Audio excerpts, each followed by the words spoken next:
नमस्कार सर्वांना. 2025मध्ये गुरुपौर्णिमा कधी आहे हे आपण बघणार आहोत. त्याचा शुभ मुहूर्त, पूजा तिथी, त्याचबरोबर आपल्याला सत्यनारायण कधी करायचे आहे, पौर्णिमा तिथी ही कधी सुरू होणार आहे आणि कधी समाप्त होणार आहे, हे सगळं तुम्हाला ह्या व्हिडिओमध्ये सांगणार आहे. त्यामुळे व्हिडिओ शेवटपर्यंत बघा. चॅनलवर नवीन असाल तर चॅनलला सबस्क्राईब करायला विसरू नका. तर चला व्हिडिओला सुरुवात करूया. गुरुपौर्णिमा आषाढ महिन्याच्या पौर्णिमेला येते. ही गुरु आणि शिष्य यांच्यातील पवित्र बंधनाचे आणि भक्तीचे प्रतीक आहे. 2025मध्ये ती कधी आहे तर ते आपण बघूयात. आपल्या हिंदू धर्मात पौर्णिमा ही अत्यंत शुभ मानली जाते. तथापि आषाढ महिन्यातील पौर्णिमेला विशेष धार्मिक महत्त्व आहे आणि ती गुरुपौर्णिमा म्हणून आपण साजरी करतो. ती व्यास पौर्णिमा आणि वेद पौर्णिमा अशा इतर नावांनी देखील ओळखली जाते. गुरुपौर्णिमा ही गुरु आणि शिष्य यांच्यातील पवित्र नात्याचे प्रतीक आहे. या दिवशी लोक त्यांच्या गुरूंकडून मिळालेल्या ज्ञानाबद्दल आणि मार्गदर्शनाबद्दल आदर आणि कृतज्ञता व्यक्त करतात.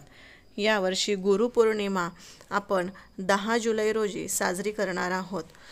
पौर्णिमा तिथी ही 10 जुलै रोजी पहाटे 1:36 सुरू होणार आहे आणि पौर्णिमा तिथी समाप्ती ही 11 जुलै रोजी पहाटे 2:06 समाप्त होणार आहे. उदय तिथीनुसार आपण पौर्णिमा ही गुरुवारी म्हणजेच 10 जुलै रोजी साजरी करणार आहोत.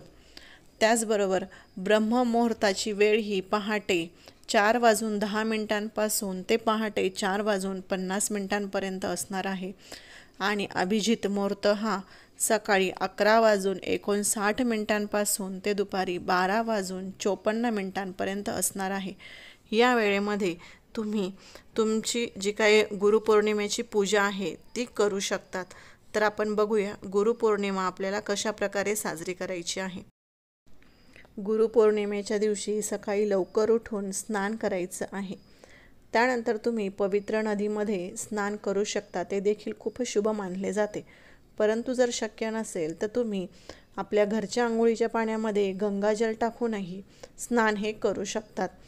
त्यानंतर स्वच्छ कपडे वगैरे घालून झाल्यानंतर देवापुढे दिवाबत्ती करायची आहे, म्हणजेच देवाची पूजा करायची आहे.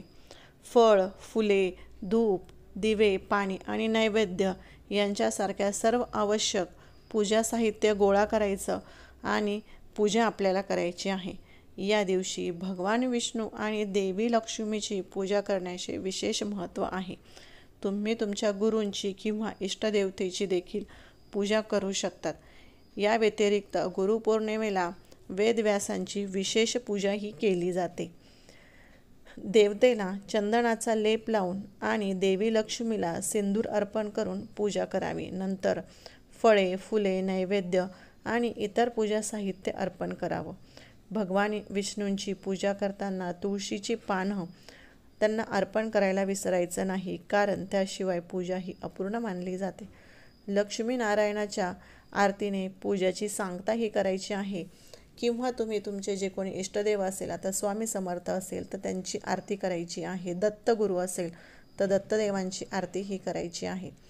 त्यानंतर रात्री चंद्रोदयानंतर चंद्रदर्शन करा आणि त्याचीही पूजा करा. चंद्रासाठी अर्घ्य अर्पण करा आणि धूप आणि तिथे एक दिवा लावा. तर आपण गुरुपौर्णिमेचं आध्यात्मिक महत्त्व बघूया. आषाढ महिन्याच्या पौर्णिमेला येणाऱ्या गुरुपौर्णिमेला हा सण वेदव्यास ऋषींच्या समर्थनार्थ साजरा केला जातो. प्राचीन आख्यायिकेनुसार वेदव्यासांचा जन्म याच दिवशी झाला होता. त्यांना महाभारत आणि विविध पुराणांचे लेखन म्हणून आदरणीय मानले जाते आणि वेदांचे 4 भागांमध्ये विभाजन आणि संकलन करण्याचे श्रेय त्यांना दिले. महागुरू म्हणून ओळखल्या जाणाऱ्या या दिवसाला त्यांचे आशीर्वाद घेण्यासाठी अत्यंत शुभ मानले जाते. वेदव्यासांच्या कृपेने अज्ञानाचा अंधार दूर होतो आणि ज्ञानाचा प्रकाश एखाद्याच्या जीवनात प्रवेश करतो असे मानले जाते. म्हणून ह्या दिवसाला अत्यंत महत्त्व आहे. ह्या दिवशी तुम्ही बघू शकता केंद्रांमध्ये, म्हणजे स्वामी समर्थाच्या केंद्रामध्ये ज्यांना कोणाला गुरु करायचं असेल तिथे जाऊन तुम्ही म्हणजे त्यांचं गुरुपद हे घेऊ शकतात. तर अशा प्रकारे तुम्हाला जे कोणते गुरु आवडत असेल तर त्या मंदिरामध्ये जाऊन तुम्ही त्यांचं संकल्प करून ते गुरुपद तुम्हाला या दिवशी घ्यायचं आहे, किंवा तुमचे जे कोणी इष्टदेव आहे त्यांचं तुम्हाला ह्या दिवशी स्मरण करायचं आहे. त्याचबरोबर जरी कोणाकडे कोणते गुरु नसेल तर आपले सगळ्यात पहिले गुरु हे आपले आईवडील असतात. त्याच्यामुळं तुमच्याजवळ जर तुमचे आईवडील असतील तर नक्कीच त्यांचा आशीर्वाद घ्यायला विसरू नका. आपल्या आयुष्यात गुरूंचं स्थान हे खूप महत्त्वाचं असतं. गुरुविना आपलं आयुष्य व्यर्थ आहे. गुरु नसेल तर आपण बऱ्याचशा गोष्टींपासून वंचित राहत असतो, पण जर आपल्या आयुष्यात गुरु असेल तर खूप साऱ्या गोष्टीचं आपल्याला मार्गदर्शन म्हणा किंवा नवीन नवीन गोष्टी शिकायला आपल्याला मिळत असतं. आणि थोडक्यात सांगायचं झालं तर आपलं आयुष्य हे सार्थक होत असतं. म्हणून गुरुपौर्णिमेला आपल्या भारतामध्ये, आपल्या हिंदू धर्मामध्ये खूप महत्त्व आहे. जरी काही झालं नाही तुमच्याकडून करणं तर तुम्ही आपल्या आईवडिलांच्या पाया जरी पडलात तरी पण खूप मोठी गोष्ट आहे. त्याचबरोबर सत्यनारायण कधी करायचं आहे तर अर्थातच उदय तिथीनुसार 10 जुलै रोजी पौर्णिमा आहे, तर त्याच दिवशी संध्याकाळी प्रदोष काळामध्ये आपल्याला सत्यनारायण हे करायचं आहे.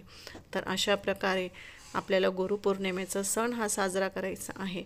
तर आजची आपली तोडकी मोडकी माहिती कशी वाटली ते नक्कीच सांगा आणि आपल्या चॅनलला सबस्क्राईब करायला विसरू नका. धन्यवाद.